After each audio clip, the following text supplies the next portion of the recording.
Everyone, thank you for joining us. This is a workshop today, so I'm going to call the meeting to order. And it being a workshop, just to remind everybody, the rules of order are somewhat relaxed. There's no order, just you can speak, just let the person before you finish whatever their comments are.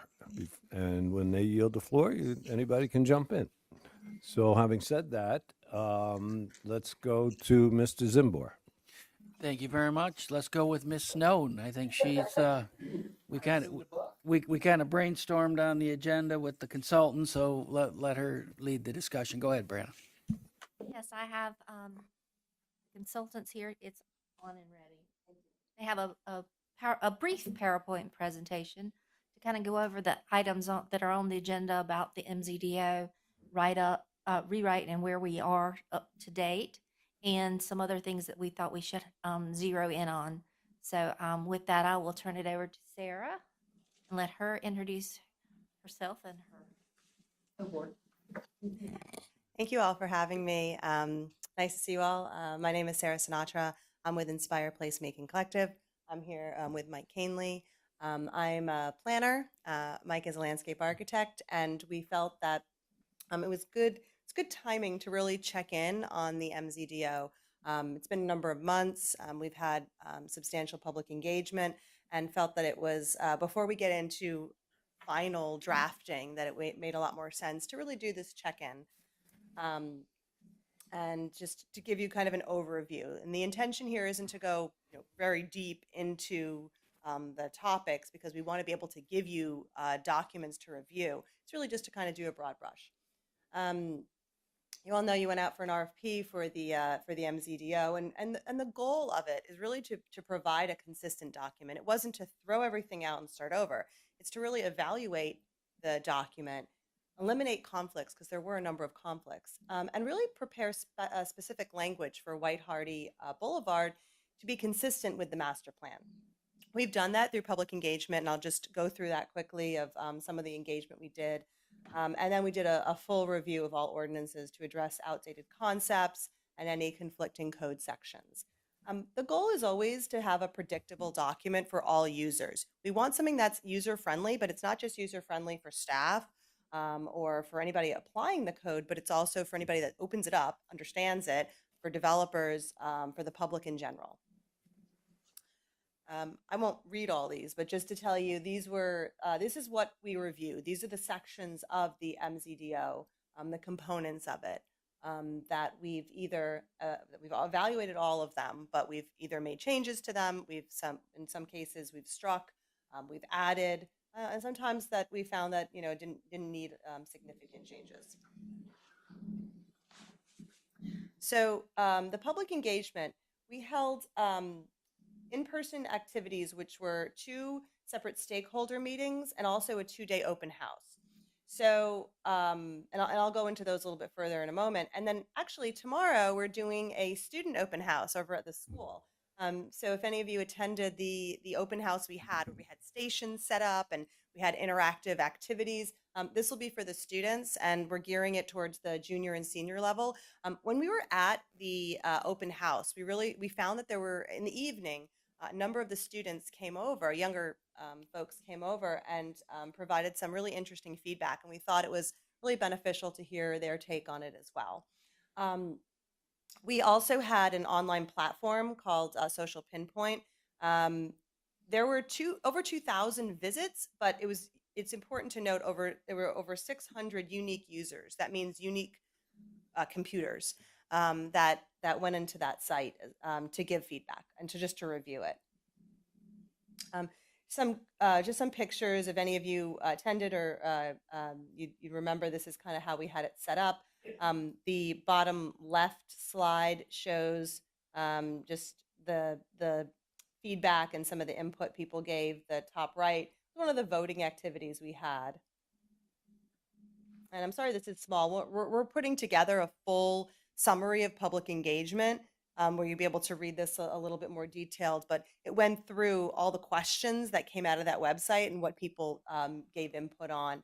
a lot of interest in commercial, a lot of interest in preserving residential. So some of the things on when we did the voting activity, I just wanted to point out because I thought they were interesting and really feed into some of the things that we're talking about today. When we asked about pedestrian, we talk a lot about connectivity, and that's really in the White Hardy corridor as well. But we asked specific questions, and overwhelmingly, people were really interested in having a sidewalk separated with landscaping. Also, street planters that came in heavy, and then rear street parking lots. And we're really focusing on the rear parking lots in the White Hardy corridor because that's really where it makes sense to have that real pedestrian friendly environment. I thought that was interesting as well.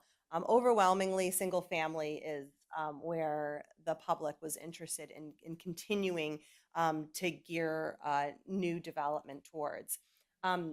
We did a landscape preference board, and so we basically gave options: no landscaping, medium landscaping standards, or very heavy lot screening. And overwhelmingly, almost everybody selected the medium landscape standards. Also, setback preferences. So I thought this was interesting too, because you have small setbacks, and that would be something like villas or townhouse development, to medium setbacks, which would be single family homes, but in a more of a PUD type development, or large setbacks, which would be more like estate homes, more traditional, like larger lot homes. And again, overwhelmingly, most people wanted the medium setback. It shows they really like having the neighborhood environment. We went into some, what are people really interested in? We asked for top 3 when they want to see new uses. So this would be new development coming in. Restaurants and bars, retail, farmers market space, and mixed use came in on the top. But significantly popular were also performing arts and breweries. So we typed up every one of these stickers that we had on there and some of the ideas and things that were online. So you'll see all that. But I just wanted to point out some of the things that came out of that I thought was really interesting and just kind of noteworthy.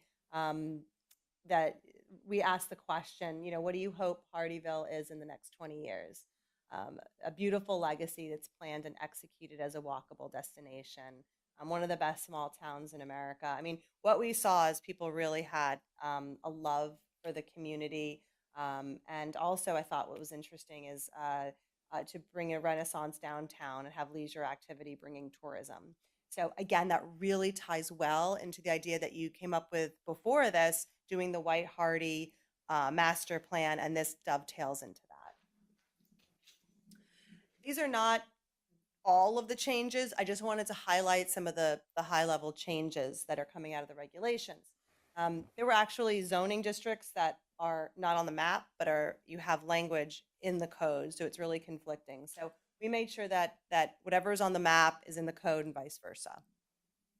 We updated the planning requirements for the Planning Commission to require a minimum of 2 members from the following professional groups: land development, land planners, engineers, real estate, surveyors, architects, landscape architects, real estate or zoning attorneys, builders, interior designers. It's really best practice to have your board that's giving you a recommendation on a planning decision, to have members of a professional group that guides development, where they can really feed into the decision, the recommendations that come in front of you. There's an architectural board in the code, but you don't have an architectural board, so we remove that. It doesn't say that those functions and that those tasks do not still occur, and they will continue to occur through your planning commission and the staff level review as well. But we just wanted to make sure that was consistent. We also added closeout procedures to the development review process with bonding requirements. This is really important. Right now, when a project closes out and your utilities get transferred, things like that, there's no official process that occurs. So what this does is it closes that process out. So after the construction, anything that gets turned over goes through a full closeout process. And there's also bonding requirements to make sure that when things are dug up, when anything, that if landscaping still needs to be put in, that it is bonded properly, and that we can make sure that that gets taken care of and that it's turned over looking in the best place it can be. We updated and reorganized the submittal procedures. We didn't throw them all out or anything like that or make it confusing. We wanted to be user-friendly, and that was the goal. We also prohibited new pole signs. So I don't want to spend a ton of time on signage because there's a lot of things that go into signage, but I do want to highlight the new pole signs and what that means and any changes we made to the sign code. There's not what's called an amortization. So when you have a lot of times when you make these changes in a code, you'll say within 5 years they all need to come into compliance. We did not do that. We also didn't say that everything needs to after the effective date of this ordinance they all have to come into compliance.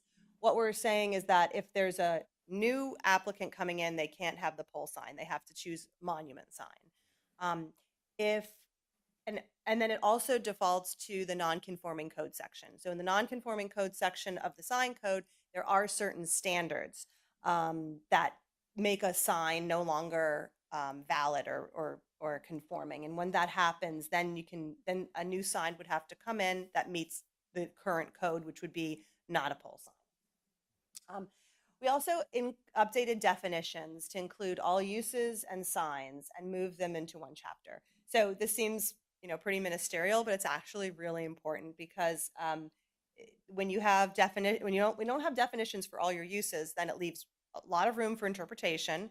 It also doesn't provide that predictability that we're looking for.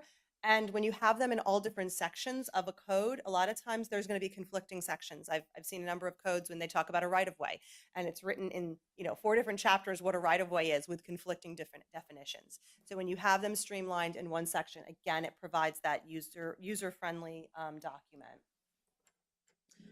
And then on the White Hardy Boulevard, we're focusing on really what we call it a hybrid form-based code. So it's not as strict or stringent as a traditional form-based code, but it provides with the ideas of what's called a transect zone. So this follows your master plan for White Hardy. Again, it dovetailed into that really nicely. And we have a mixed-use corridor, a town residential, the gateway corridor, and the town center. And so,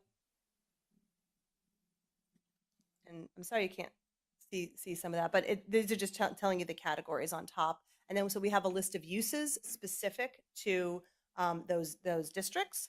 We're also going to have very specific standards for those districts. And so that anyone who's developing that area, it's very predictable. They can just open it up and understand what the city is looking for in that district. So focused on connectivity. This is from a pedestrian standpoint and a vehicular standpoint.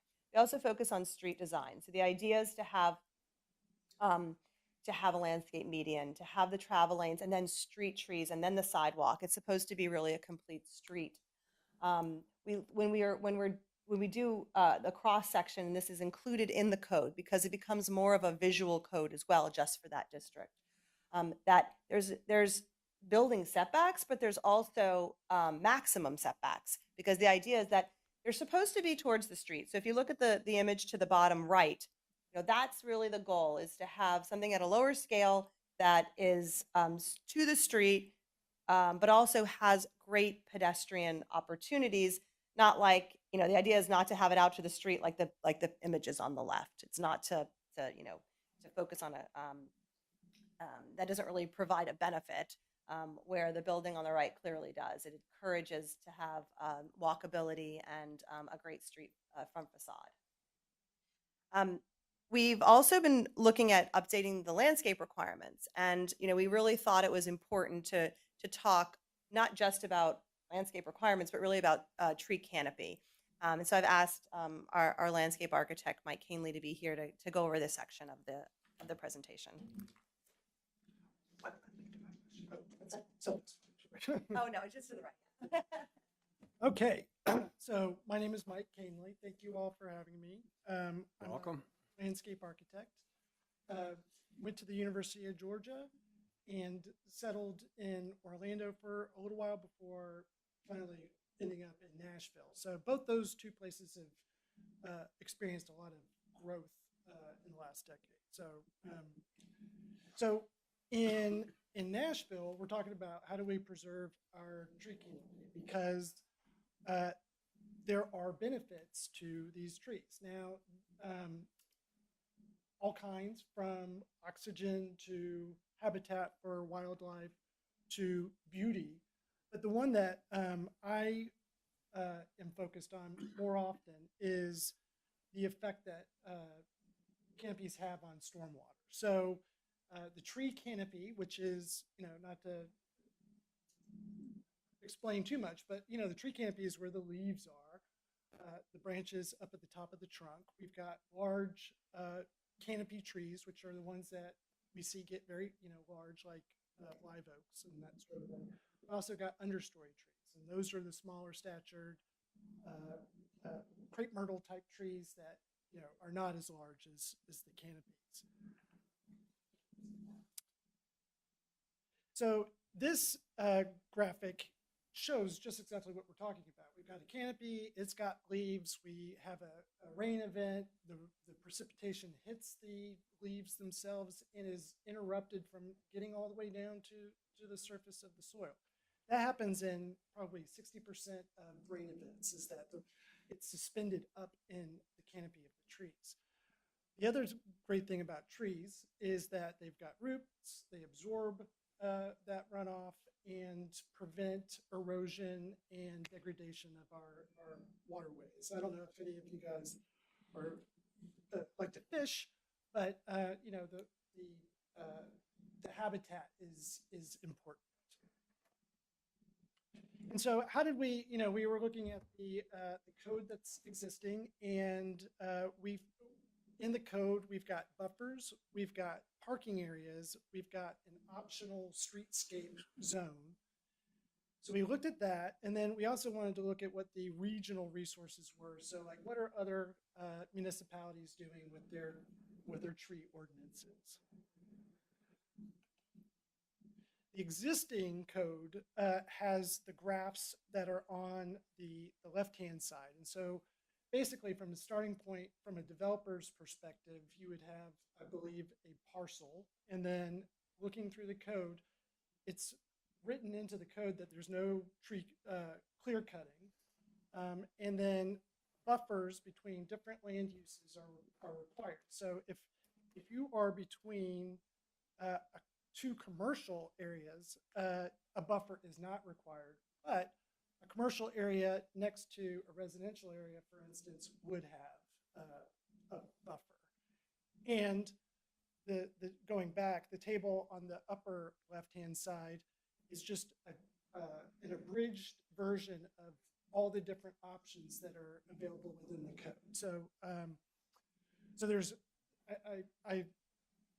on the top one, you've got a 5-foot wide, 100-foot long buffer yard that's got 5 trees, or 3 trees plus 6 shrubs, or 12 shrubs. So there's a lot of diversity that's built into it. And the pictures on the right-hand side show that diversity. So you may have like a street or a rhythm on the top that shows distinct trees, or on the lower right-hand side, you can see where trees have been planted so densely that they grow together, and often is the case that they're not healthy as a result. So back to our Hardeeville site. This is generic, just to be clear, but we've got a buffer on the rear property line that's got residential. In the code, it specifies one tree per parking lot for every 20 spaces. So, and then that optional street front landscape strip. If we compare that to Gainesville's got a more robust, Gainesville, Florida, has a more robust parking requirement. So you can see that there are more trees that are in that parking lot, but less trees than the buffer. So they're requiring less trees per linear foot so that they spread out more and can grow to a fuller size. And then in Orlando, which is where I started out, their concern is about diversity. So they want to see a lot of different kinds of trees and shrubs, and are allowed to, and they're spaced in such a way that they're allowed to get to full size, and that's got great benefit. So in that, so we compared those two sites together, and so what are some ways that that represents the code that you guys currently have. Other places have some other things that they're taking care of, which is in order to increase the tree canopy. One is the idea of a tree bank, which is the city has funds designated and allocated for tree planting and tree restoration projects. And if for whatever reason a developer can't get the number of trees required on their lot, they can pay into this fund, and the fund funds tree planting on public lands and stuff like that. Back to what Sarah mentioned earlier about the survey and tree landscape strips separating the sidewalks from the roadway. This also gives tree roots large volumes of soil to really be able to grow to their full size. And then another thing that is not in Hardeeville's code, but could be potentially, is the idea of a pre-approved planting list of trees. So in Nashville, we've got that on the website and people can reference it. Also in Nashville is a private-public partnership between Root Nashville and the city of Nashville and the Cumberland region tomorrow. And they have this program that allows homeowners to apply for trees on their private land at no cost, and they're really beautiful trees. It's an amazing program. And that's something that we think about and consider when we're looking at landscape codes for future. And so, how can Hardee improve its existing tree canopy? Well, the lowest hanging fruit is, no pun intended, is to preserve the existing canopy. So the canopy's there, the trees are established, they are large and mature, and they do a great job of all the benefits that we mentioned earlier. But the cost and time to replace those existing tree canopies is difficult. So we want to preserve them as much as we can. The other way we can increase the tree canopy is just to increase the number of trees. So, one obviously is greater than 4. If we can have more trees, they're providing that benefit. And then if we can increase or improve the tree canopy quality by giving the trees more soil volume to allow them to get larger, they're providing greater and greater benefit. So as you can see, the soil volume on the first tree is 120 cubic feet. It grows to a 10-foot diameter. If we give that same tree more soil volume, it'll get to its full mature size. And that's it. So we're open to discussion now.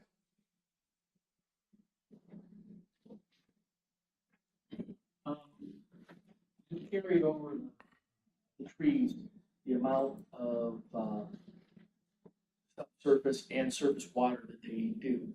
Did you carry any of that over into the residential part of this new MZDO? No. My concern is, we all know that the hardwoods and deciduous trees take that water from the soil to keep our water in much better shape. I mean, most all of our water in Hardeeville either goes into the river or the New River, are into the Great Swamp. And our developments now are digging retention ponds like crazy because we're taking so much out of them.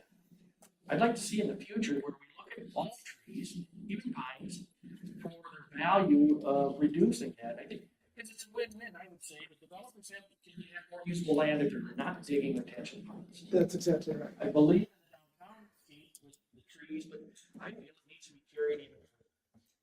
So let me just ask the question, just because I'm working on that portion of the code, so I just want to make sure I'm marrying that well. And so, just to understand, you know, you're just basically saying any of the new developments that come in, we need to be very considerate to that for the Absolutely. we'll be adding that in. That's clear. At this point, we are in the middle of a residential in this area here. The commercial and the downtown will follow. Right. I think we're looking at focusing on the downtown and those trees and not looking at the obvious where we are coming up and will continue to come up. Well, the primary development is clearly the residential, and we are, I just wanted to make sure that we were all on the same page with that, We're going to make sure that that's, the preservation's in there, but also as the tree counts, we'll make sure that that is included. Okay, the other question I have is, any consideration given in commercial or retail of having pervious surfaces in the parking lots to eliminate so much of the runoff in those? Not industrial or anything like that, like we have down on 17, but as we have new commercial and residential, I know Beaufort County has some regulations concerning that also. I think that you look at like a percentage of the overall parking area for that. I think in the long run, that would be beneficial to the community and to the environment also. So a lot of codes look at that from like with the non-residential sections, and we can certainly have a look and see, you know, Please. if that makes sense. Are you suggesting for single family, or you're talking multifamily residential? I'm talking multifamily and commercial. Got it. Yep, definitely. Thank you. Any other tree questions? I just have one. You talked about pre-approved list of trees. Is there any way we can make sure that these trees that the developers will be replacing, at least the ones that they cut down, are trees that's native to South Carolina? Could you, I'm not sure I understand your question. Okay, so when developers cut trees down and, and they have to replace, I think it's every 15 per acre. per acre, that when they replace those trees, that they replace them with a pre-approved list, that it's native to South Carolina. What, I think that's a decision for Hardeeville to make, but I am a strong advocate of native trees. Excuse me, could you, you need to speak in the microphone because otherwise it won't record properly and we can't go back and hear what you had to say if we forget. Thank you. I appreciate that. So as I was saying, I'm a big proponent of native trees. On one hand, in Nashville, we just had an event that destroyed many trees. In hedgerows, we had it was in June of last year. We had 105-degree temperatures, and then we had a cold snap. We've lost 20% of our evergreen trees. So, and they were mostly non-native. So, the eastern red cedars, which are native, those survived great. They worked out wonderfully. So, as a designer, the other hand, I do enjoy I enjoy having the freedom to select from many different tree types. I wouldn't necessarily want to preclude that from other people. I think there's a strong argument to be made for preferring native trees over non-native trees, and I think that could be built into the code. Most of the times when I've included a tree list, and if it is something that Hardeeville wants to do, is include like a recommended tree list, we'll do a percentage that it has to be a high percentage of native trees to meet those tree counts, and then you can add additional trees that would be off the list, for that are interesting and people want to have. The concern is and that we want to make sure that when people are putting in trees that they're sustainable, and that we're not putting in trees that are so crowded that it doesn't give that full canopy, and that's really the intent. It's not about how many as much as it is the canopy. So it allows them the room to grow, and then also having understory trees. And a lot of times when you have the great tree canopy, you can put the smaller trees that might be some of those non-native type trees to bring some color in and to accent it and they're at a smaller level. So it doesn't crowd them as much and allows them to still grow. But we could, it's really a policy decision if you want us to add a list in there that's requiring the native or a percentage of the native as well. I have a couple questions about the trees. First of all, there's a lot of criticism by a lot of people about clear cutting of the low country. And we're probably as much a part of that as any municipality around, and will be based on what we've approved master plans for. It's my understanding that we have a tree replacement policy of 15 hardwood trees indigenous to South Carolina. That's what this council has been told. However, there seems to be some flexibility in that, and that trees that are left there could be counted in that inventory, meaning trees that in the wetlands that border this is counted. Personally, I'd like to see that tightened up. I'd like to see, you said you surveyed other municipalities. My understanding is that Bluffton's going to 25 per acre, and that left trees are not part of that count.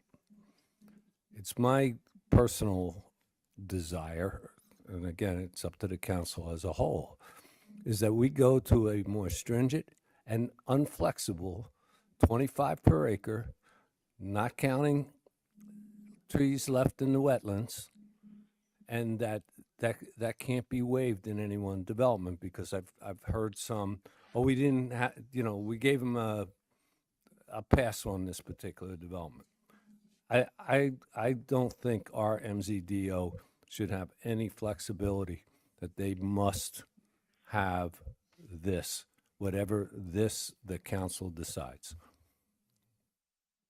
And because this is, I just want to understand this a little more, if you don't mind. So when you're talking about trees in the wetlands, you're saying that when a developer comes in and they have a designated wetland area, and so those trees specifically that are not being clear cut, so it's Right. just in the wetland area you're referring to, it's not in the open. Doesn't necessarily be in the wetland area. From what If I it's not in the understand, there's so- certain things. Now, there's legacy trees, from what I understand, like big oaks. They can't cut down. We have an ordinance for that, right? So what I'm saying is that if we clear cut a big development, I would like to see, personally, my recommendation to this council is 25 trees be planted to replace the trees that were cut down. I'm not saying where they have to be, what they have to be, and it should be no exception to that. And there should be, whether it be a percentage or entirely, trees indigenous to South Carolina, because a lot of people, they come from different parts of the country, and they want to put palm trees up because they think they are in Florida. And and I don't have a problem with that if you're at a percentage. But I think I personally want to see something really strict. This clear cutting needs to be replaced. And I see Ms. Snowden has something to say. Not to disagree with anything that you're saying. I just want you to I just want it for, as we're moving forward, and I want to make sure that we're all on the same page, as Sarah mentioned, that, yes, right now, we do have certain things, we do have a tree list. we have a recommended, we use the Clemson extension. That's Is typically what we use, which does give us those native trees because Clemson's not going to let us, like I say, no, they don't have to be completely. That's one thing I did want to hit on. But absolutely, we want some definition from administratively imposing this on how. I think of clear cutting a little differently as you clear cut. But one thing I do want to say is a lot of what we see and is taken as clear cutting is because there has to be so much fill brought in. So Because of what, Brianna? so much fill has to be brought in to these lots that the trees would not survive. So that when we're replanting, that has to be taken into consideration as well. It's not just what was cut, but what the soils will be as they're coming back up. Because you can't leave certain trees and then pile sand on top of that root base. It doesn't. You know better than I do. compaction. So those are the kind of things I want us to make sure we're keeping in. We're not just looking at those numbers. I want to make sure we're looking at the big picture. That's all I want to add. And again, from a big picture standpoint, that's why I understand the clear cutting concept. What I'm saying, if we're going to clear cut, and there's a lot of reasons for it, including fill, whatever, I think we have an obligation to put the trees back. I'm not saying what tree to put back. I'm not saying where to put it back. I'm saying put it back like you said, increase the number of trees. He said it himself. Let's increase the number of trees that we're requiring with no exception to put it back. And if they have to lose 5 homes because we need more space to put trees, so be it. I think that we're agreeing as to that formula. Okay, that I do want to clarify one thing. So- please let's stay in that microphone. I'm sorry. I just want to clarify one thing. The when we're talking the 25 per acre, right? So, and the idea is that we're not going to count the existing trees, okay? So what happens if then somebody says, well, since that's a more established tree, it's not a legacy tree, but it's a more established tree, but I have to put in my 25 per acre regardless, and I'm not going to count, that one's not going to count. So now I'm going to then cut that tree and put in a less robust tree because it's easier for me not to have to go around it and just clear cut even more. I mean, I'm just, because it's the first I'm hearing this. No, trying I'm to, like, just saying what understand I'm not saying that. I'm not Okay. saying you got to. First of all, go look at what these developments. that. I They're believe clear it. cut. They're not Yeah. leaving a blade of grass, Okay. nothing. Okay. And what I'm saying, if there was a legacy tree like a big oak, they're not allowed to cut that down. But are you counting that towards the 25? No, or no, it's because not? again, this is replacement. If you don't cut it down, then it'll have 26 in that acre. Hey, that's good, in my estimation. And that's only, and like I say, I agree with the concept. I just want that formula so we're not overplanting. That's all I would like from the experts is to tell us. if there's a- Again, where you're in these developments, we're clear cutting, we're taking down forest. I don't think 25 is, we can worry about overplanting. Understood. The only thing that this does is require the developers to allow the room for it. And if we give them exceptions, they're going to take it. And then that's out of the hands of this council. And I think that this council needs to decide whether the number is 15, 16, 20, 30, whatever. It should be a policy. It should be in the MZDO. And nobody should be able to vary from that without the approval of council. Because this is a policy thing, right? What I'd like to do, and I think what would work, is for us to come up with what that formula would be and pull that out and send it over to staff to float it over to y'all so that you could have a look and see if we're, before we go too far into putting it in the code and everything, it might be good to kind of look at that and to see what would be a good common ground on that. Does council agree that they want this as a policy decision? Whatever we end up doing. I believe so, but moves Yeah. on the ground for a tree survey make more sense than what we're seeing. We're seeing aerial surveys. Oh, well, that's something that we can certainly add as a requirement that because a lot of developer, I mean, that's it happens. I mean, I don't know. Is that, do you require? It's only in the pine plantation. The developers, let's understand, and this is not meant as a derogatory statement, but the developers don't care what you care about the trees. It's all about making money, and that's why they clear cut. You can say they need fill, you can say all the things you want, but the developer is a profit and loss entity, and they're doing that because that's how they make the most money. So, and I respect that. I'm not, again, it's not a negative statement towards the developer, but it's just so we understand what the situation is, and any other excuse is just that, an excuse. And I just want to just clarify one thing real quick. On the aerial surveys, those are only for the pine plantations. Those, we do not use those in the case of hardwoods. So that's only, that was written Those in planted because of the pines. planted pines. And on the, we understand the importance of the tree policy, and it's a policy decision of council, but South Carolina does have it set up that there is the relief from the ordinance in form of a variance by the Board of Zoning Appeals. So that is They always. have to when- go through a board Mhm, of zoning appeals. Exactly.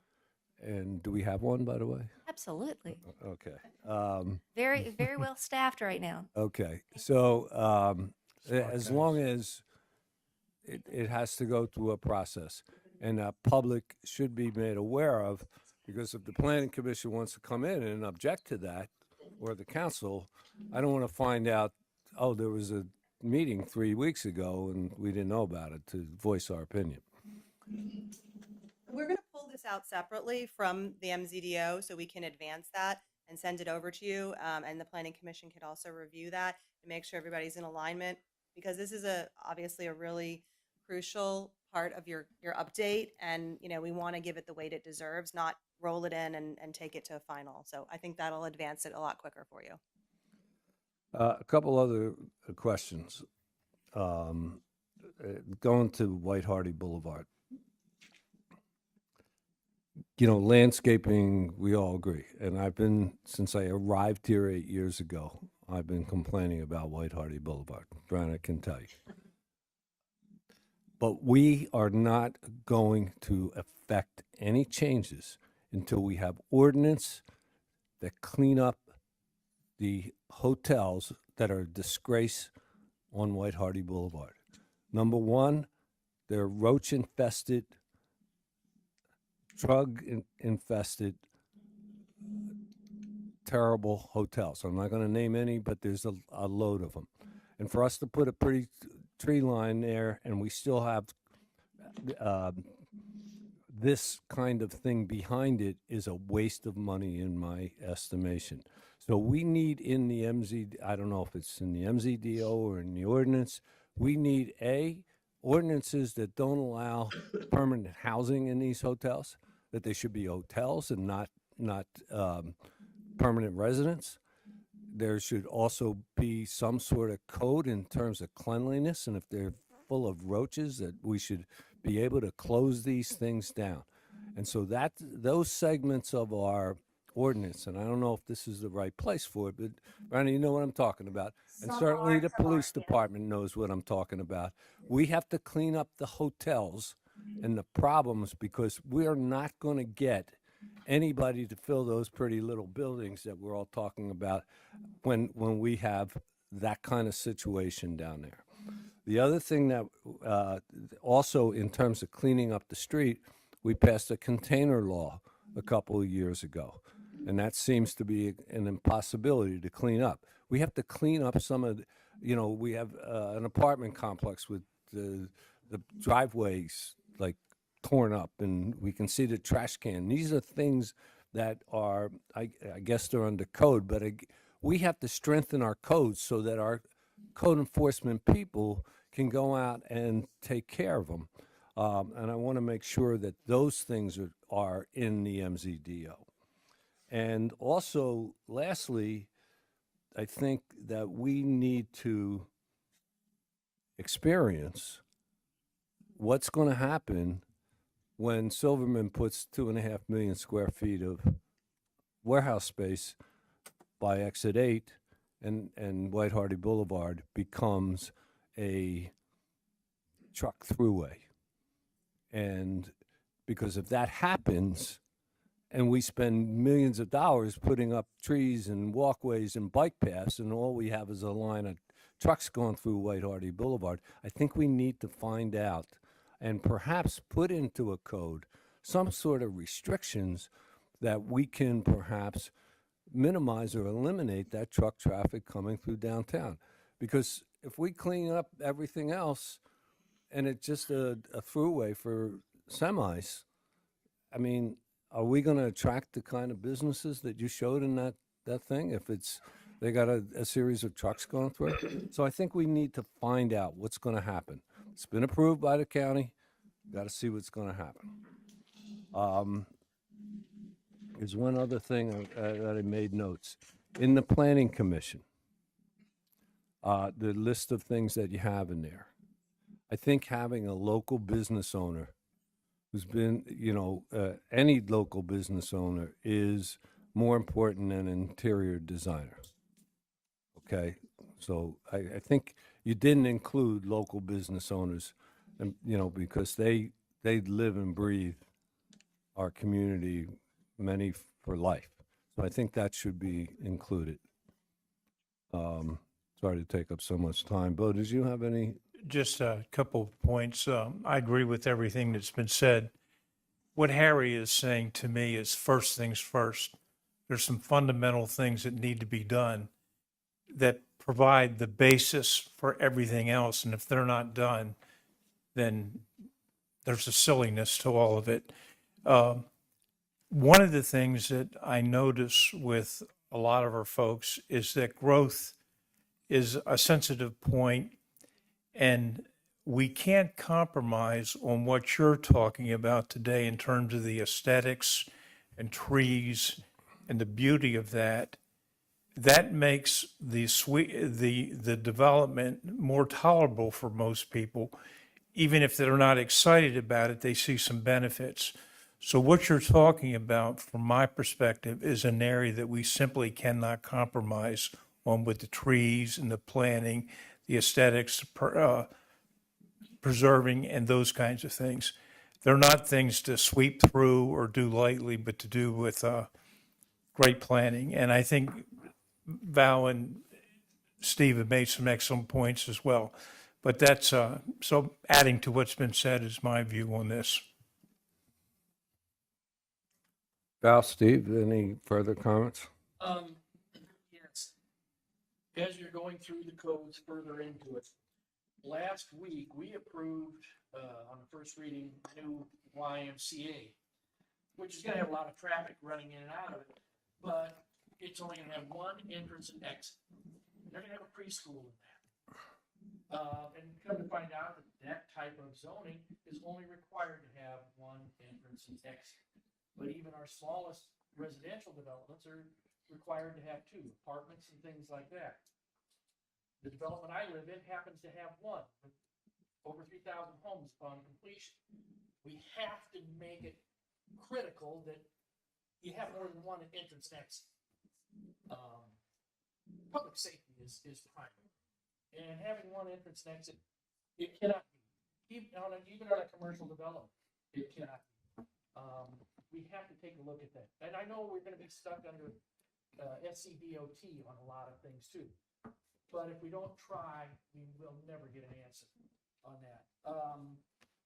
The other thing that I asked was concerned about is as we talk trees, a lot of times they're replacing the hardwoods because of that we have now. We have the pine trees are gone, but we have palm trees that are dying because they can't sustain the weather, and crepe myrtles.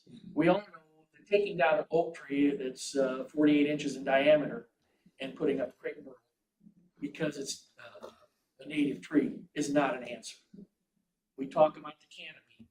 How many years will it be before the canopy and those trees will be sufficient to make a difference in what we're looking at? We have to start looking at replacing hardwoods with hardwoods, not just any pre-approved tree. Is it possible? I don't know, but we have to look into it. That's it. I think that's a good point, Steve. Also, there are instances when developer, whoever is clear cutting the trees, makes a boo-boo and cuts trees down that they are not supposed to make cut. We need to have a hefty fine for that, where it really hurts, because that way they'll pay attention to what they're actually cutting down. If it's a small fine, oh yeah, we're gonna fine you $1,000 for cutting that tree, that's nothing for a developer to drop $1,000 for cutting a tree. We have to make it hurt, so they'll think twice. Their site manager will double check what they are going to cut and where they're going to cut. Because if we don't make it hurt, we're just sympathizing. We're just making words out of it, and nobody's doing it. And the other thing, when I was jumping off of what Steve just said, replacing the tree, I'm not sure what the DBH was for tree replacement. I think I read somewhere it was 2 inches DBH. I think we need to increase that, because it'll be a more robust tree than a DBH of 2 inches, because one windstorm here and that tree is gone. So we need to increase that, so which means a little bit more of a mature tree that's going to get planted there. So it'll give it a chance to grow. I mean, do you agree with that? DBH. Well, I do agree with that. In other places, instead of being individual trees that are replaced, they would take a calculation of how many caliper inches are removed from the site, and then would need to be replaced either at 1-to-1 or another ratio. But you can build in the penalty to have developers have a consequence for removing trees. Yeah, We absolutely. need to make it good, because, just a little like that, it's useless, because they'll get away with that. Well, But it has to be, we have to make them feel the pinch when they do that.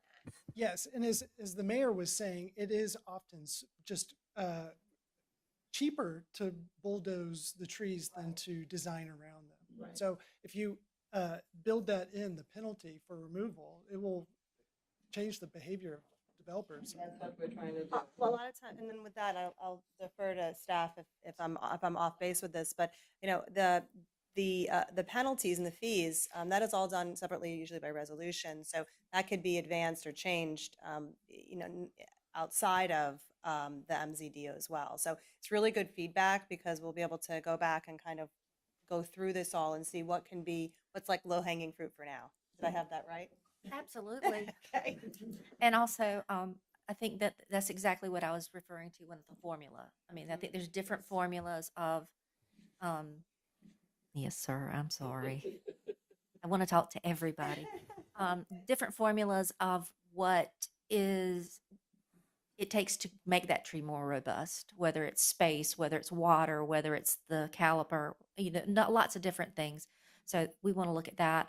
Also, we want to make sure that we're adding some things to our list. We want to, hopefully Sarah can give us a what's next and where we're going from here.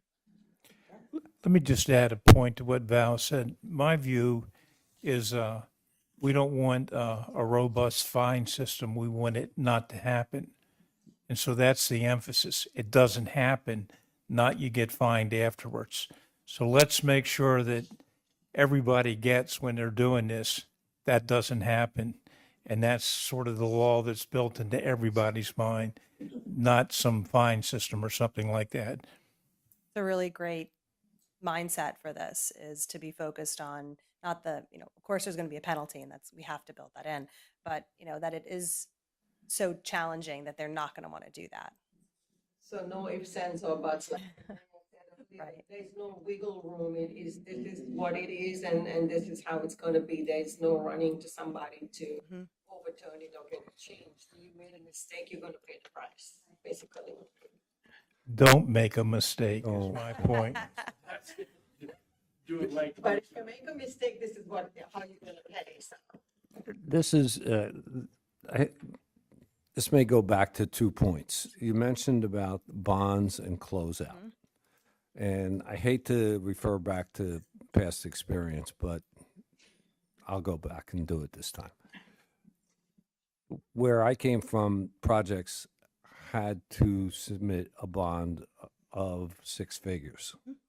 And when the project was done, it was closed out. And so you mentioned both of those things.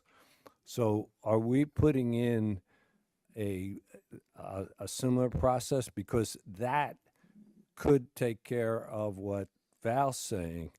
There could be, okay, we're closing this out and you took 3 trees down, we're not going to give you the whole bond back. Is that what That's- you're talking That is about? part of it. You're not meeting the code if you're chopping down that tree, you're not supposed to.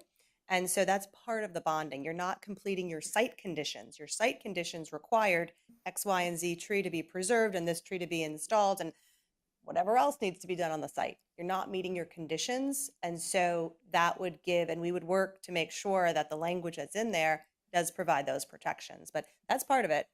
Okay, and so do we have this process now, Brianna? Do we have do we require a bond of all these developers? So right now we do for residential.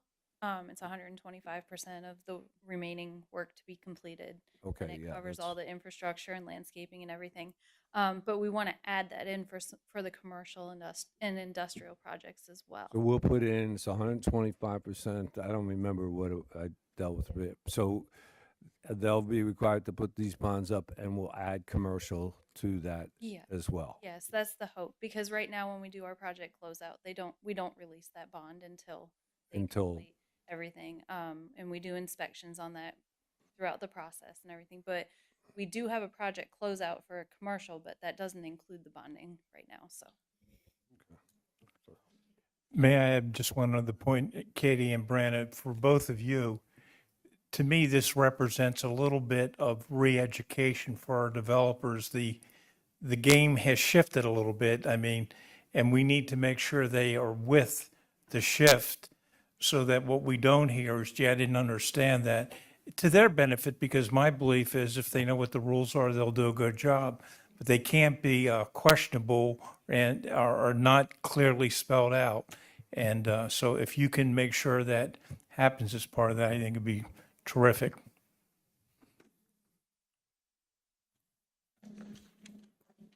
Go ahead, Steve.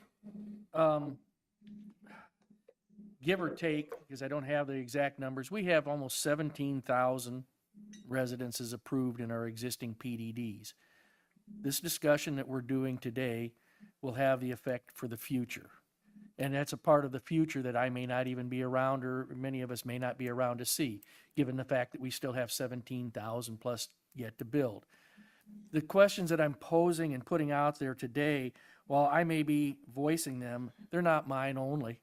I'm hearing this from residents of the community. Times have changed since our MZDO was last updated and approved. Values of the ecology have changed immensely since that time. We have to take that step to not only look at what is there now, but what may be 5, 10 years down the road as these developments come online. We have water problems that we don't want to mess with any of that. We have a beautiful low country. There was just an article in the paper yesterday, I believe it was, in the Gazette that addressed that. We have availability of resources from the Coastal Conservation League and other resources. We have to start looking at those as we update these ordinances. Because what we might put on the ground or put in the water here doesn't affect only us. It affects a lot of other people around. That's why I am so concerned and with this MZDO update.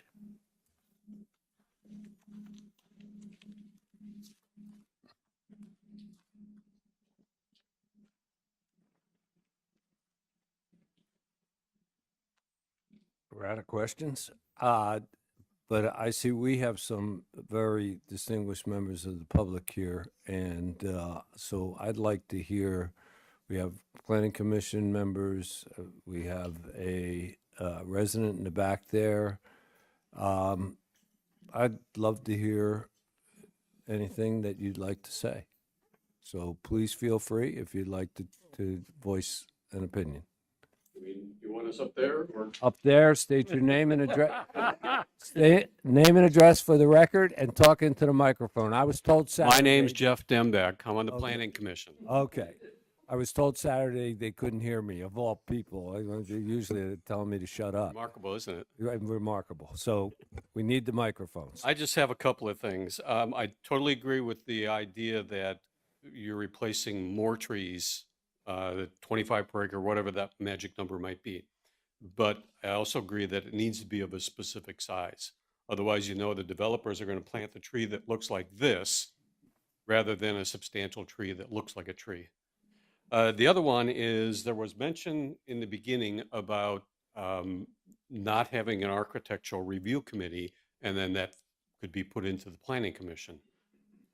In my 2 years that I've been on the commission, we have pretty much been staying away from anything architectural because we were told that's not really our purview. So I don't know if something needs to be changed in the definition of, or the description of what the Planning Commission does, or if there's an ordinance that's got to require, but somehow we've got to be able to get that permission to be able to look at the architectural portion of it.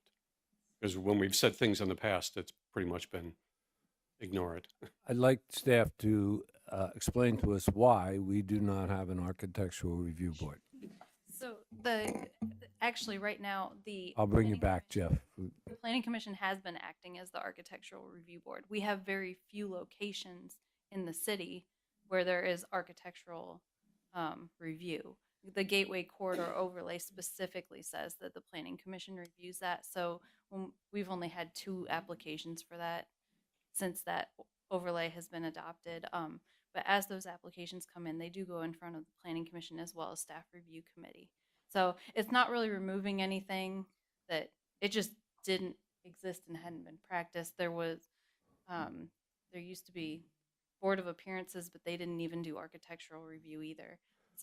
So if I understand correctly, to Jeff's point, we don't have an architectural review board because we don't have architectural standards in our overlay districts.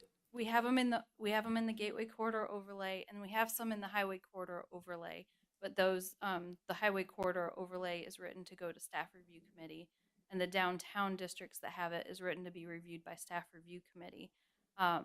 We haven't ever had a professional architectural review board. I can address that from back in 2008 when that was put. It was left in the MZDO at that time, if as a placeholder more than anything else. But at that point we did not have the functions and we didn't have the standards in place, and we were going to focus more on that Board of Appearances and the downtown area rather than architectural review across the board. So that was just a policy decision at the time by the Sitting Council and Planning Commission, but we're not opposed to it. We just have never had it. So one of the things, and this is for council, that we really should, if we want, have some more in-depth hearing on whether or not we feel there's value to an architectural review board. One more thing I wanted to add to that. At that point, too, we were having trouble just finding volunteers, and on architectural review boards, you have to have professionals that have that architectural standards. So that was another thing. Okay, well, we've increased our population by 200% since that time, so perhaps we'll have an easier time finding professionals. Jeff, any further comments or questions? Thank you. Jeff, too. Jeff, Jeff Foreman, 466 Sherwood Point Drive, and I'm also on the Planning Commission. I wanted to raise an issue that the chairman of the Planning Commission raised at a recent meeting. He's not here today, but I wanted to, when you were talking about the procedures, we had a situation recently where a application came before the Planning Commission, and I know that the chairman did not want to vote on it because it was fairly illegible. The graphics that were provided, people talk about a a thumbnail sketch. That's about the size that we were given. You couldn't see the streets or anything on it. But we were told that because the code didn't have any standard in it, that we couldn't reject it or ask them to refile because there was no standard. And I raised the issue when we're redoing this, there should be a standard that when applications are submitted, you know, we could either be very specific and say what size they have to be, or at least this size, or I think you could simply have a reasonability standard. That was unreasonable to expect people to really make a decision based on what had been submitted. But we were in that situation where the staff felt that we couldn't reject it on that basis because there was no standard in the law. So this is an opportunity to do that. And, you know, I think it should be a large standard. You know, no one should be asked to make decisions or recommendations to council based on things that we really can't read or understand. That's a good point. Do we have, you mentioned that we have overlay districts down 17. What, we don't have an overlay district on 278? We do. And we have that in, and it's, so that has a standard. Yes. So now it's more, we have the Carter, the 17 Carter, we have 278, and we have something we're trying to do on White Hardy Boulevard. Now, they're the three main faces of our community. So isn't that enough now to have an architectural review board? So again, that's council, let's think about that because, and maybe that's another reason for a joint meeting with the Planning Commission to decide, do we want to have this board, and staff can give us some direction in terms of what the legal requirements of who must fill it, if there's professionals or whatever. So let's revisit it. Hasn't this policy's been in effect since 2008? Maybe more than that. So, you know, that maybe is the time. Okay. It's time. It's not May. There's no May. All right. Absolutely. So, Mike, could we, Branner, whoever, put this on the docket? Let's have a joint council planning commission with this as the agenda item. Guys, you would you like to, is that a good idea for you? Would you like to wait till we get some information from the consultant on some of these other matters and we could do I think so. You know, we want to do it before we put this to bed with the consultants, but with the budgets and, you know, we're having workshops every other day now. Let's wait until we get some we information? get into the summer. Is that, you know, and get past the next couple months are kind of crazy. And Brenna had asked me to kind of talk about next steps. That's kind of a perfect timing for that. So what I'll do is then provide the information on that formula we talked about relating to the trees, so we can focus on that, so that you'll have both those topics, and we'll sit together and see if there's any other kind of major issue that we should include in that, so that you'll all have a good opportunity to chat about that. I'll work with staff to find out when your deadline would be on that, and we'll make sure that we provide you the written document for that.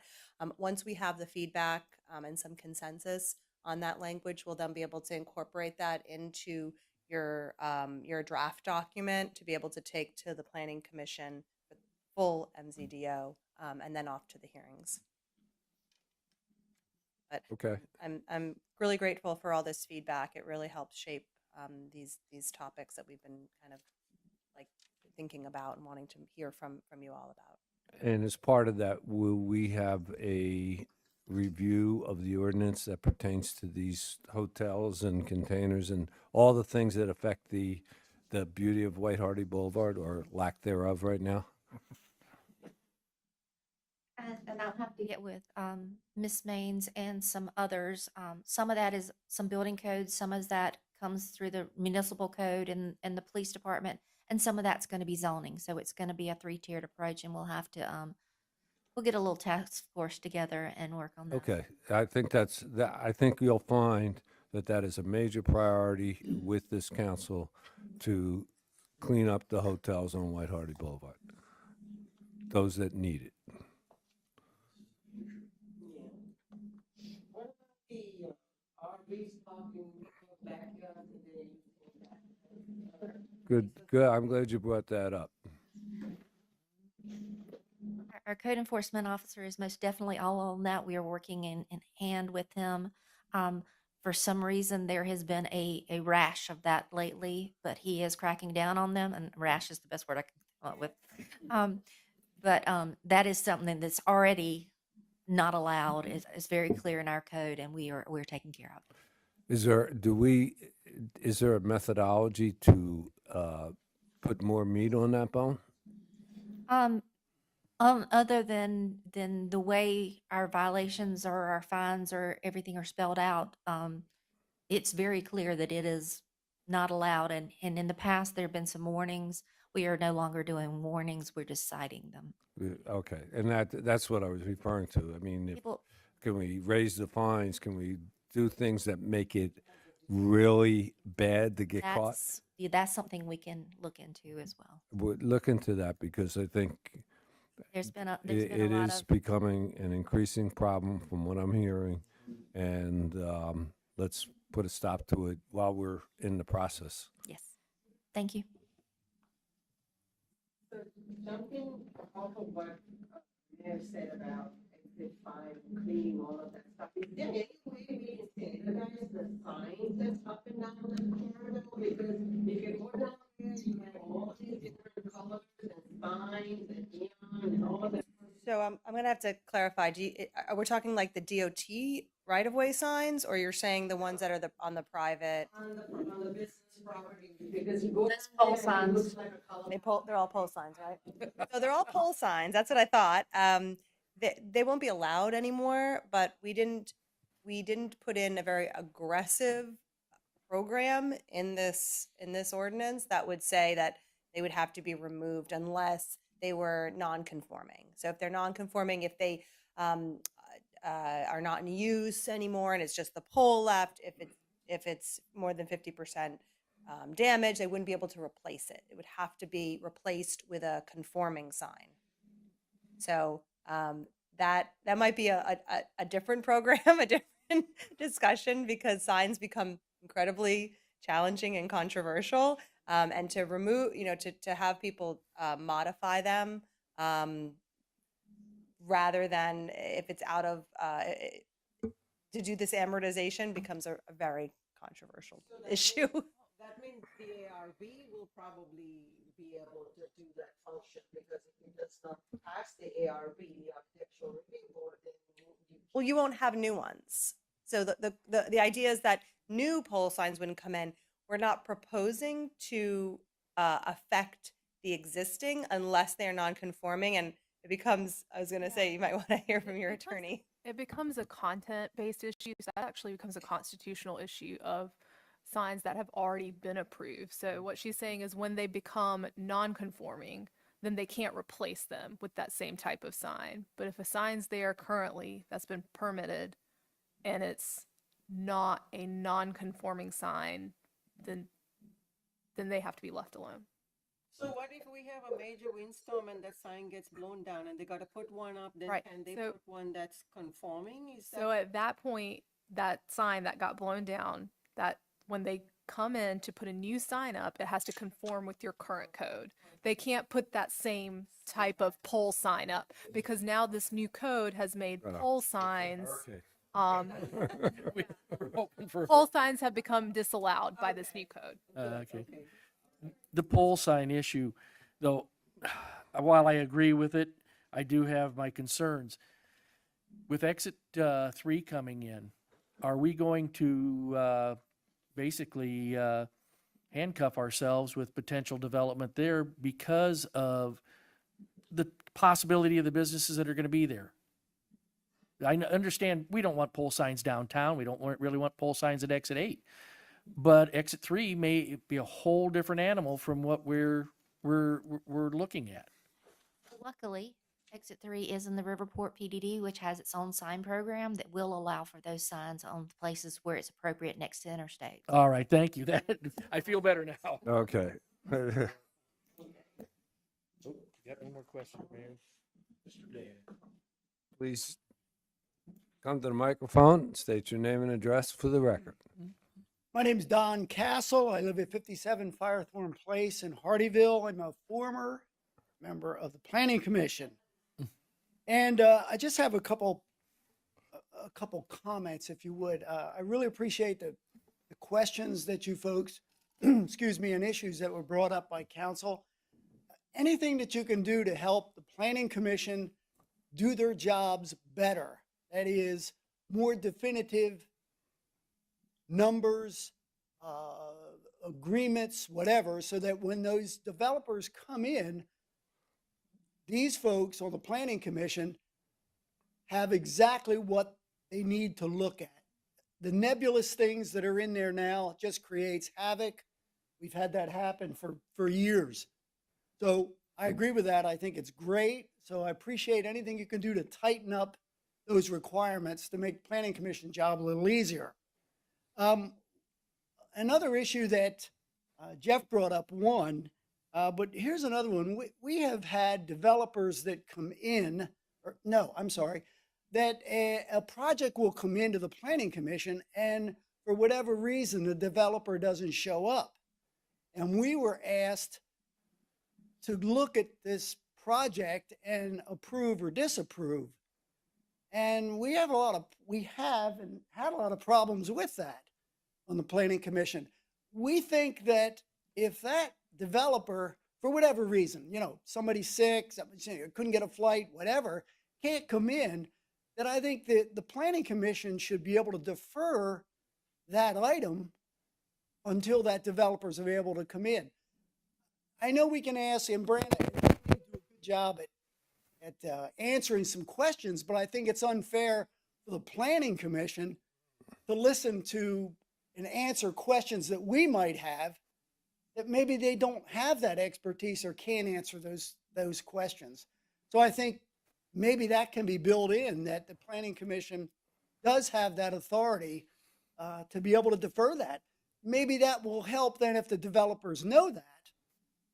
In fact, they'll make sure they come or their representative comes, somebody that's going to be in a position to answer those questions that are brought up by Planning Commission members in order for us to make a determination on how that development should be voted on, pass or fail. Can't the Planning Commission by vote table an item? Absolutely. Can we also have the deeming problem? Jeff, come on up. I mean, I don't think there's a way around it, but we also have that problem that there's, a certain period of time, and if you don't act within a period of time, then it's deemed approved. So we could do two things possibly. Number one, you could vote for a table, but number two, can we put this in an ordinance? Brianna, Katie, can we tighten their request up even further by putting it in? It's a little bit confusing here, but yes, they have the right to table it. There is in state law, it has this 45-day thing that once it's presented to Planning Commission, they have 45 days to send it on to City Council. However, if they table it, that does help with that. And if it has to be, we just want that put in their rules of procedure was our only conversation at that point in time. We can certainly work with that and work with clarifying all of that. It was not there was never you cannot table it, but it needs to be in a formal action of tabling. Okay, so, whatever we have to do to tighten it up, I agree with the request. The council, anybody object to their request? Does the 45 days start when they hear it or when They pass it. 45 days start? What the state law says, once it's presented. So it starts when it's presented to them? When it's presented, when the staff presents it to them or hands it to them at that meeting, that's according to the planning guide that I've given everybody. I've never seen it questioned in my career. However, it is in there, and that we just try to remind people.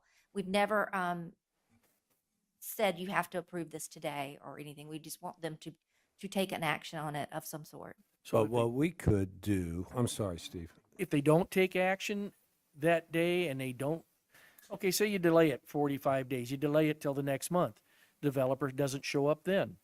What happens if they, I would have to get with the attorney. I don't know, Mr. Musman. Like I said, I've never had it questioned. I just wanted action to be taken that day that it was discussed of some sort, whether it be tabling or something. okay, my we would try to question, move because my forward. question is that if it's not, I mean, is it automatically approved? Is it sit? That is what the state law says.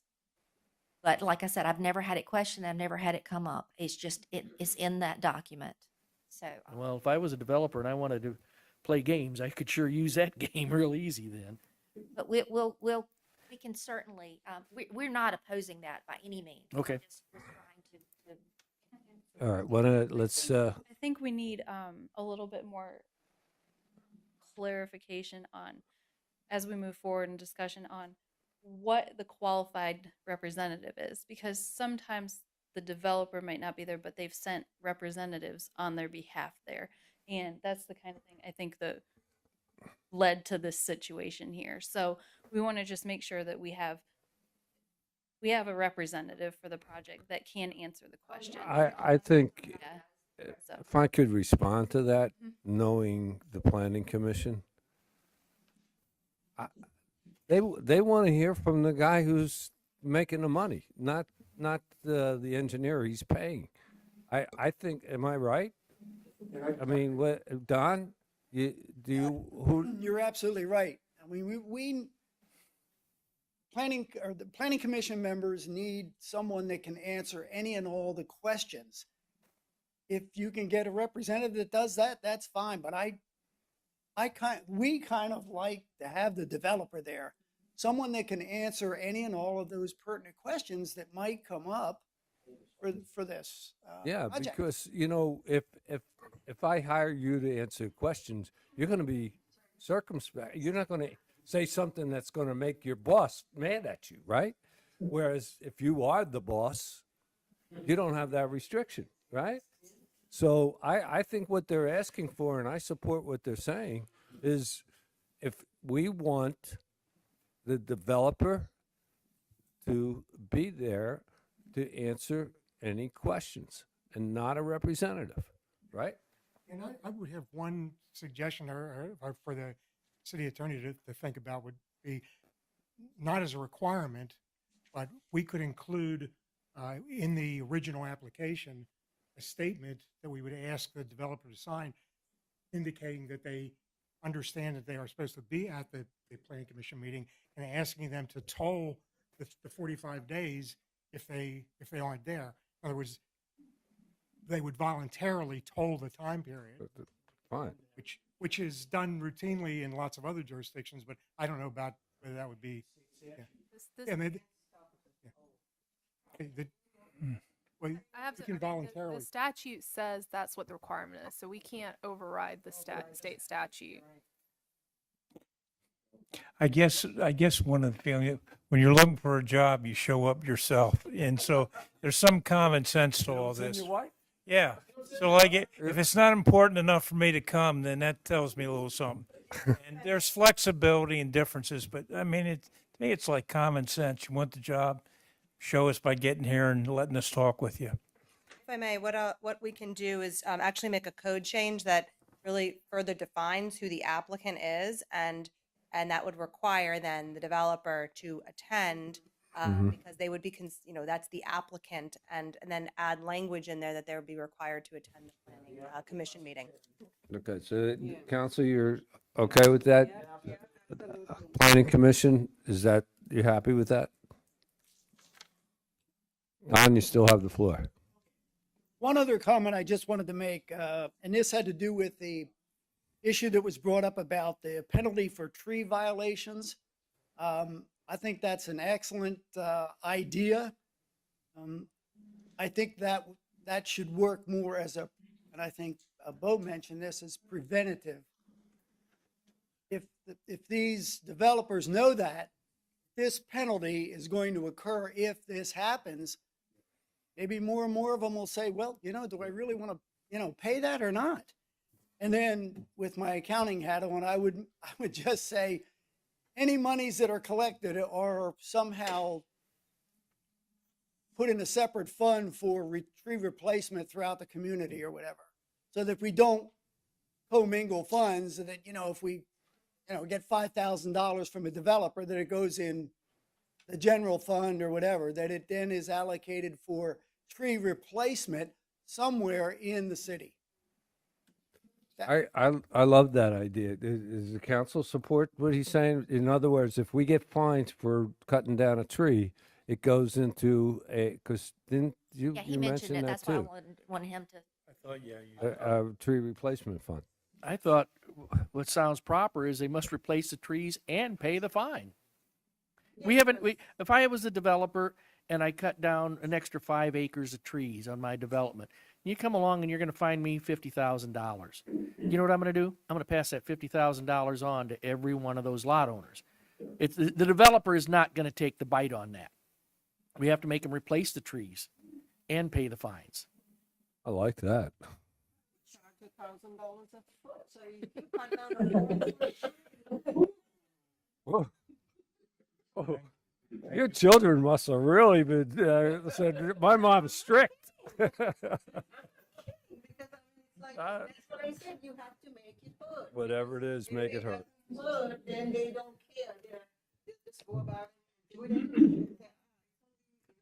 $1,000 for the whole tree, we can pay that and pass it on, like you said, to the lot owners coming in, make it good, $1,000 a foot. Well, either way, even if they replace, the lot owner's going to get charged. They are.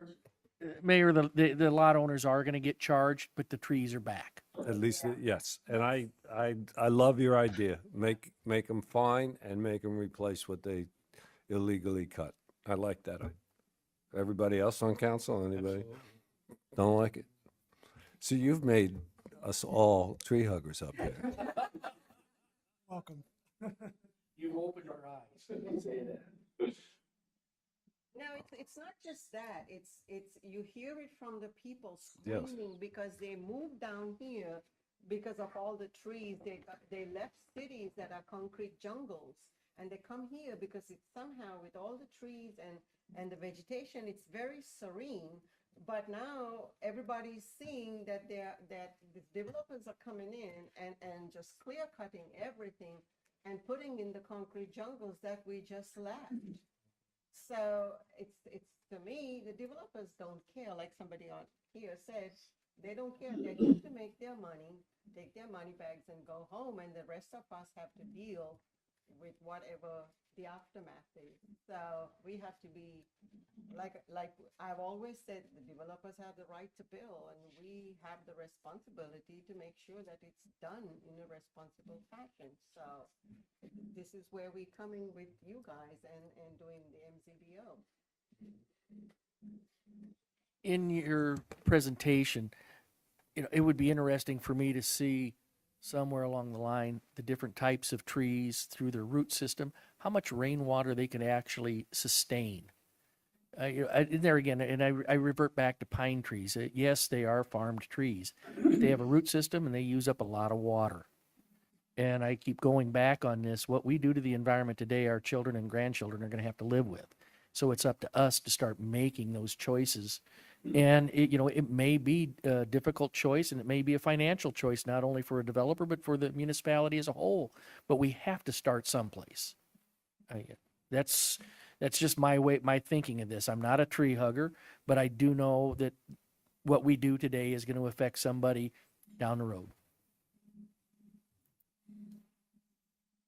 Okay, this has been a great conversation, a lot of good input. Do you have everything that you need? Oh, please.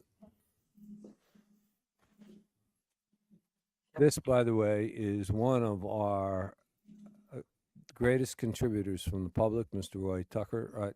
You have to introduce yourself. Roy Tucker. I'm at 1819 St. Somewhere Drive in Hardeeville. A couple questions. just for clarification, this project is separate from the stormwater project? This is our municipal zoning ordinance. So that, And so it's an overall zone that applies to everything in the city. Yes. Brian, give him more technical. It includes the zoning ordinance, which is the uses and the dimensional standards.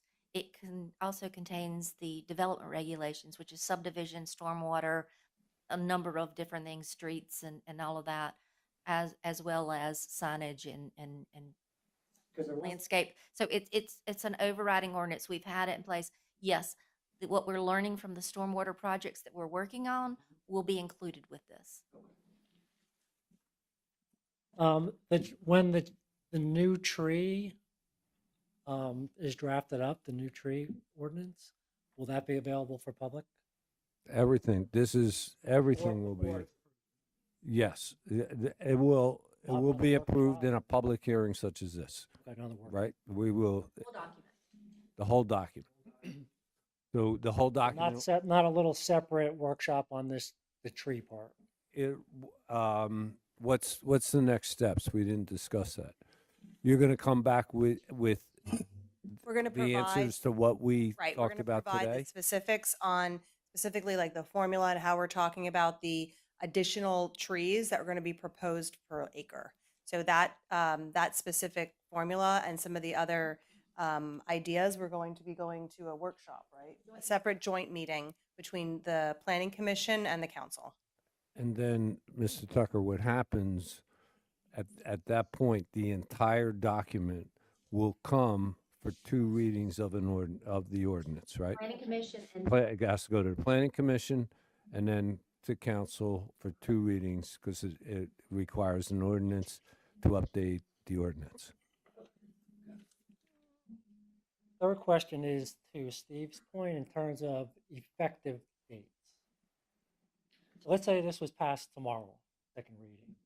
What's the trigger event that makes these effective? Is it a PDD? Is it a master project plan or whatever you call it? Like what's the trigger that these start going forward are effective? this will be the overriding zoning ordinance for the city, and it will start once whatever the effective date is that is decided on by council. Usually it's that right after that date. Now, previously approved plan development districts will remain as previously approved plan development districts unless it's something that's silent and it does go by the MZDO, and then it'll be the new code. But to follow up on that point, from past questions, if a permit request comes in after the new MZDO they have to go to the new one. They would have to follow those standards that are not approved as more flexible in the PDD would be required to be a part or compliant with the new So MZDO. the MZDO that's in effect at the time they come for a permit is the one that applies. So we may have approved the master plan, but they haven't submitted a permit. So it's the permit date versus the second reading vote, right? Did I say that correctly? When they apply for a permit, it's the MZDO that's in effect at that time. Am I correct? Unless the PDD or the PDD has other standards that they've already been approved under, and then they would be in compliance with that. And in a lot of cases, they're silent on certain things, and then it would be the new MZDO. Okay. So it's really a timing thing and what is written in those each individual documents. But yes, when we're on our defaults and when we're coming in for new projects, we will be enforcing the intent of this. Okay, just to be clear then, existing PDDs that have tree requirements in them, we will live with those until a new development would come along, correct? For the majority of them, yes. Not for all of them. It's just Not depends for on all of how them, but for the ones they where, were written. if they have specific language, on any aspect of our current And MZDO. I'm not gonna, I don't want to be absolute because I haven't read each and every one of them. and I No, don't know no, where but those if it's problems in are. there, we There live with are it. some situations. Okay, thank you. So that's a process that staff has to go through, is once this is approved, are there any existing previously passed PDDs that will now be effective before they put the shovel in the ground? That when they come for the permit. They come- The other thing that we have to consider, and this is for council and for everybody, let's say there's a new project, and we know several that is being considered. We may want to say to the staff, don't even bring them to planning commission until we have the new MZDO. I'm gonna defer to the city attorney on that because I went through that in Charleston County and I don't want to touch that one with a 10-foot pole. So I'm sorry, Mayor. Okay, well, So again, that's not something we can do. the, We do when they apply, but unless if we have this big project and they want to present to us, and we're within a couple of weeks of the new MZDO, I don't want to be inundated with new projects because they're trying to get in before the MZDO.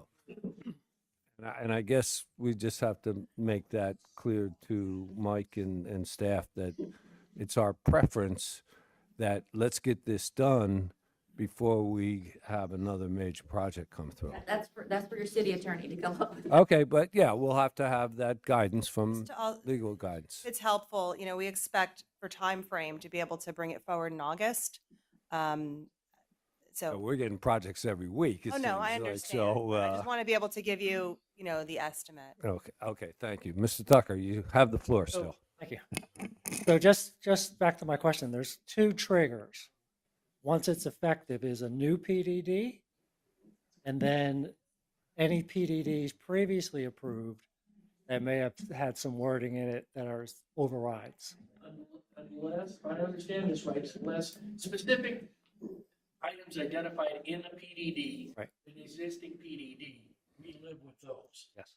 If it's not specified in there, then it could fall under the new one, but you'd have to go through each PDD to see exactly Right.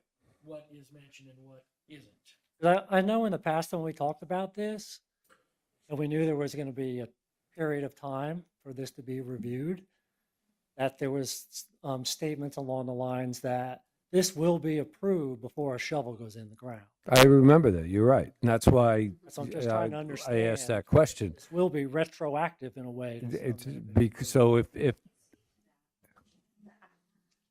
I don't know about shovels in the ground or any of that kind of thing, because every PDD is different. And I know which one we're talking about, so I'd have to look at that. And it's also where those permits are. As Sarah mentioned on our sections, the very last section was vested rights. And that changes even other things in there. And I can't speak to that right now. But what we do is every time regardless whether we have a new ordinance or an existing ordinance, we pull, every time a permit comes in, and meaning a development permit application, Katie, Chris, staff, they pull the approved documents, all of the approved documents that apply, and they go through that thoroughly. So every time it's not that we're going to sit down and go through everything and say, well, this one you have to pull for this one and this one you have to pull for that one. We do it at the time, and we apply the appropriate ordinances that are in effect at that time. And if there's any confusion, we certainly contact those above us for clarification. But so I can't give you a definitive, we're going to retrograde or we're going to do this, because there's a lot more with those vested rights that go into it than I do have one question, though. A lot of our PDDs, I see amendments made to them after the original one. Where does that leave us on any changes to, or can we, when they come to us with an amendment for the PDD? we keep the files hard copy and digital copy in the planning department, and we make sure we have the most current. In fact, I will tell you, even as recently as figure out what today is.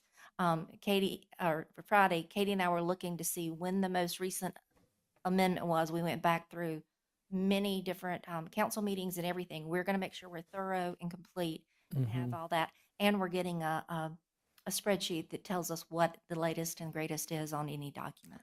What I was referring to is like, say they come back with a change that changes the density per acre.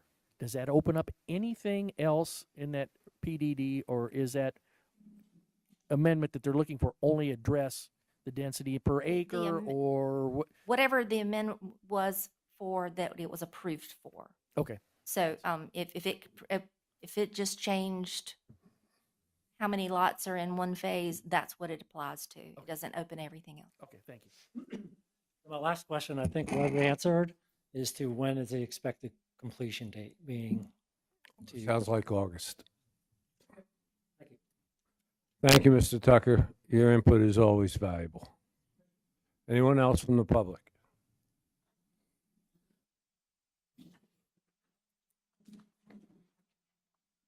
Thank you, Mr. Mayor. There's been a lot of great comments, and the tree thing is a real passion for me too. The one thing I did not hear anything about timing of replacement of the trees. And I can remember we had a very extensive discussion that the tree replacement will be replaced per phase, not at the end of the project. And so I just wanted to make sure that that language, we carry through with that, so that the whole project does not have to be complete, but the tree replacement is done per phase. And the second thing I just wanted to say, a great comment about the streetscape on White Hardy Boulevard. I'm just going to bring up just one example. Sometimes having that streetscape makes it so much prettier for downtown, and that prettiness hides some of the nastiness that's going on behind it. And one of the perfect examples of that is in Old Town Bluffton, where they put the streetscapes in, they put the street lighting in, and there is a junkyard right there behind the sidewalk and the treescape. You hardly know that there's a junkyard there because that treescape draws your line down the street to the beauty of the whole street. So I just wanted to make that comment. That's all I had. To the question of phasing, is that in our language?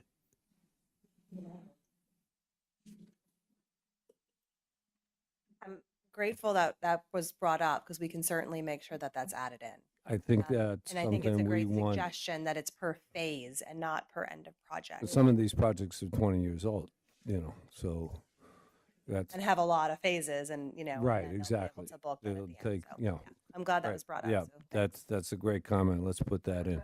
That's going to conflict with the bonding issue, because if we go phase and we're holding the bonding money to the project, and like the I mayor don't think said, so. we're going to kick back some of the money Yeah. because they didn't meet that. It won't affect the bond. The bonds are done per phase. So as we close out each phase, we would do that bond review through that process.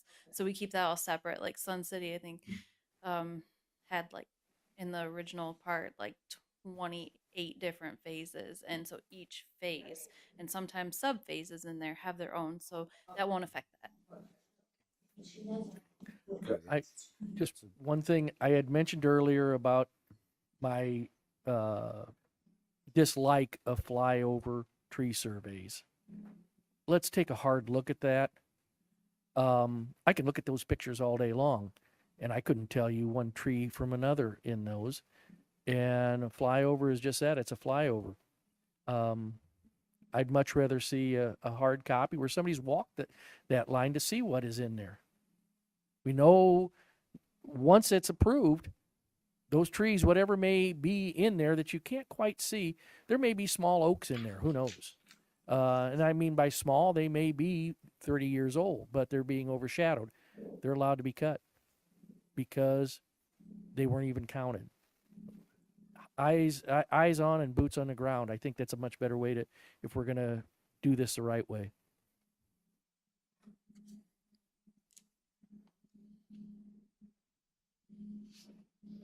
Okay. Anyone else from the public? We're almost right on schedule here. When did that ever happen? So Council, any other comments or questions before we call for adjournment? No, sir. If none, can I have a motion to adjourn? Make a motion that we adjourn our meeting. We have a motion, a second. All in favor, please say aye. Aye. Aye. Thank you all for joining us. Thank you for the public comments. And there's no-